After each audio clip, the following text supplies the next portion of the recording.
해외 구매 대행으로 식품 판매할 때 금지 성분이 들어있는 제품 빼고 제품 등록하는 거 번거로우시죠? 그런데 금지 성분 필터링을 제대로 안 하거나 또는 법이 개정된 것을 모르고 판매를 했을 경우 식약처에서 연락이 옵니다. 판매하면 안 되는 제품 파셨어요? 하고 조사를 받게 되기도 하고, 또 수저 그릇 같은 주방기구를 수입하실 때 식품위생법 적용을 받는 것에 대해서 의아하게 생각하셨다면 오늘 이 영상을 보시면 식품 수입에 대해서 잘 이해하게 되실 거예요. 제가 식품 수입을 한 경험과 수입식품안전관리 특별법이 개정된 부분도 반영해서 식품 수입 절차에 대해서 말씀드리겠습니다. 이 영상을 보시면 식약처 조사 안 받도록 통관에 문제가 생기지 않도록 더 잘 준비하실 수 있을 거예요. 식품을 수입할 때도 일반 상품 수입할 때처럼 수출업체에서 서류 받아서 통관사에 전달하면 연장이 자동으로 해결된다고 생각하셨나요? 그렇지 않습니다. 식품 수입 시 수입 전 절차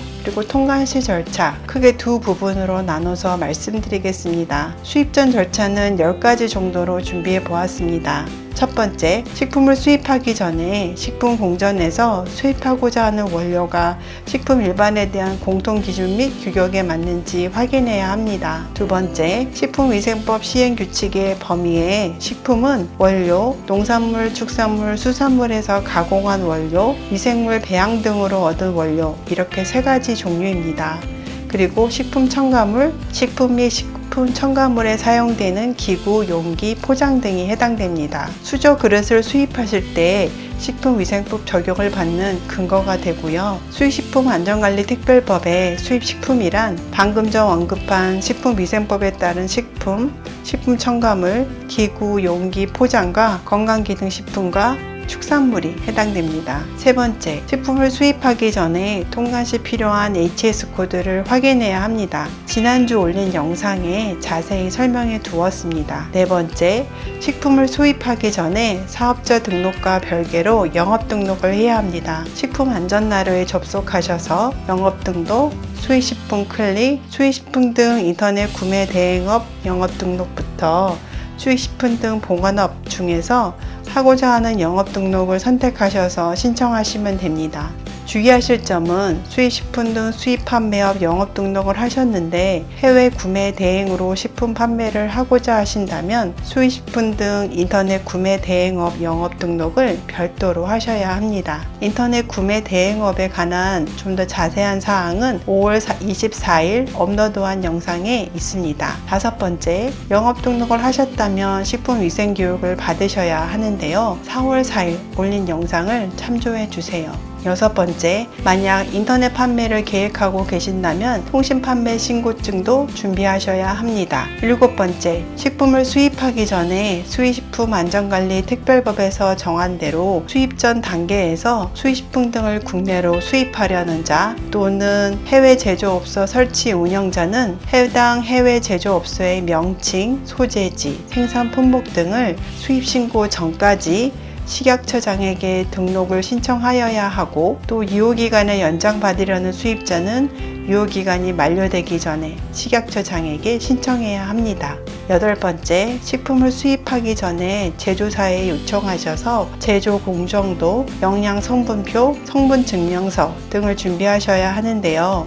원료 합계 100% 기준으로 사용한 모든 원료와 비율이 표시되어야 합니다. 아홉 번째, 식품을 수입하기 전에 개별 포장마다 식품위생법에 따른 한글 표시사항이 부착되어 있어야 합니다. 3월 14일 업로드한 영상에서 자세한 내용 확인하실 수 있습니다. 열 번째, 식품을 수입하기 전에 수입통관 서류와 원산지 증명서가 필요한데 수출국가와 FTA 협정이 맺어져 있다면 미리 확인하고 준비함으로써 통관 지연을 방지하고 관세 혜택을 받을 수 있습니다. 수입 상품의 운송 조건, 비용을 명확히 협의하는 것과 결제 조건을 명확히 정의하고 필요하다면 신용장과 같은 안전한 결제 방법으로 진행할 수 있습니다. 여기까지가 10가지 수입 전 절차이고요. 통관 전 절차는 수입 물품이 국내 보세구역 장치 후 통관사에서 수입 신고를 하면 보관 중인 물품의 소재지 관할, 지방식약처안전처에서 서류 심사를 하고 최초 수입일 경우 정밀 검사를 합니다. 이전에 동일 기업으로부터 동일 제품이 수입된 적이 있다면 무작위 표본 검사를 하고요. 이때 검사 항목은 식품 공전에 나와 있는 규격에 따른 항목을 검사하는데, 검사에 합격하면 수입신고 확인증이 발급되어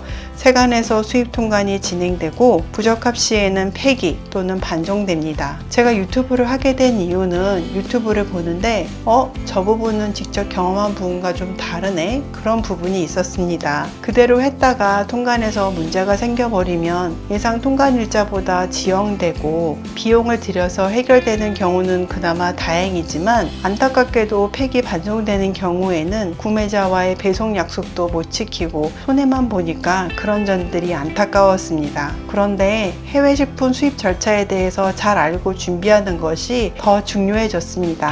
세관에서 AI를 도입하여 수입식품 통합정보 시스템에 의하여 완전히 자동화된 방식으로 수리할 수 있도록 진행 중이고, 수입식품 등의 검사 이력, 국내외 식품안전정보 등에 따라 수입식품 등을 구분하여 차등 검사하거나 우수업소로 등록된 수입자가 수입하는 경우 수입식품 등의 검사 전부 또는 일부를 생략할 수 있게 되었기 때문입니다. 식품 수입에 대해서 궁금한 점이 있으시다면 댓글을 남겨주시거나 아래 링크를 클릭해 주세요. 2년의 수출 업무, 20년 동안의 수입 업무를 하면서 무역의 리스크에 대해서 잘 준비하는 것이 사업을 꾸준히 운영하고 안정적인 수익을 주는 지름길임을 잘 배웠습니다. 구독, 좋아요를 눌러주시면 수익 관련 최신 트렌드를 더 빠르게 받아보실 수 있습니다. 오늘도 시청해 주셔서 감사합니다.